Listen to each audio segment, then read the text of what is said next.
Hello সবাইকে, welcome to my mini blog. তো সবাইকে শুভ মকর সংক্রান্তির শুভেচ্ছা। সবাই কি কি পিঠে বানালে বাড়িতে তোমরা কিন্তু অবশ্যই কমেন্ট করো। আর আমাদের বাড়িতে হয়েছিল 14 পুরুষের রান্না, যেটা আমাদের পৌষ পার্বণের লাস্ট দিনের আগের দিনকে করতে হয়, মানে মকর সংক্রান্তির আগের দিনে।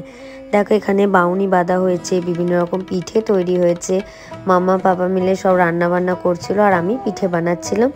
তো এটাই ছিল আমাদের পৌষের প্রথম পিঠে বানানো। আর তারপরে আমাদের 14 পুরুষকে খেতে দেওয়া হয়েছিল, যেটার আমি ভিডিও বানাইনি, কারণ আমার মনে হয় কিছু জিনিস একান্তই পার্সোনাল রাখাটা প্রয়োজন, তাই আমি ওটা ভিডিওতে অ্যাড করিনি।